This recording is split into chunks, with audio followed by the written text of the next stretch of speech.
పెరవలి గ్రామంలో స్వయంభూగా వెలసినటువంటి శ్రీ రాజ్యలక్ష్మి సమేత రంగనాథ స్వామివారి బ్రహ్మోత్సవాల్లో భాగంగా ఈరోజు 5వ రోజు సాయంకాలం స్వామివారు గరుడ వాహనారూఢుడై పెరవలి పురవీధుల్లో విహరించడానికి వస్తూ ఉన్నారు.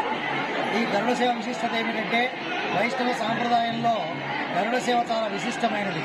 అన్ని ఉత్సవాల్లోకెల్లా అత్యంత ఉత్కృష్టమైనటువంటి సేవ గరుడోత్సవం. అందుకే వైష్ణవ సాంప్రదాయంలో ఏం చెప్తారంటే ఒకే సంవత్సరంలో 3 గరుడ సేవలు కనుక తిలకించినట్లయితే ఆ మానవుడికి పునర్జన్మ ఉండదనేది వైష్ణవ సాంప్రదాయం. శివాలయాల్లో నంది వాహనానికి ఎంత ప్రాధాన్యత ఉంటుందో వైష్ణవాలయాల్లో గరుడికి అంత ప్రాధాన్యత ఉంటుంది.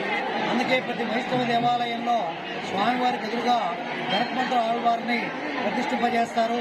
అట్లాగే ధ్వజస్తంభాన్ని ఏర్పాటు చేసి పైన గరుడ పతాకాన్ని కూడా ఎగరవేస్తారు.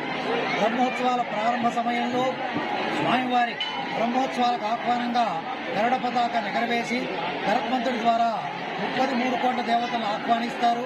అట్లాగే ఉద్వాసన సమయంలో గరుత్మంతుడి ద్వారా దేవతా ఉద్వాసన కార్యక్రమాన్ని నిర్వహిస్తారు. ఇది వైష్ణవ సాంప్రదాయంలో గరుడాళ్వారికి ఉన్నటువంటి ప్రత్యేకమైనటువంటి విశిష్టత. అలాంటి శుభమైన దినం ఈరోజు మన పెరవలి గ్రామంలో జరుగుతుంది. ఈరోజు స్వామివారు ఆ గరుడ వాహనారూఢుడై పెరవలి మాడ వీధుల్లో విహరించడానికి వస్తున్నాడు. కాబట్టి భక్తాదులంతా కూడా స్వామిని సేవించి స్వామి సేవలో తరించాల్సిందిగా, ఆ రంగనాథ స్వామి యొక్క అనుగ్రహానికి పాత్రలు కావాల్సిందిగా మరి కోరుచున్నాను. జై శ్రీమన్నారాయణ.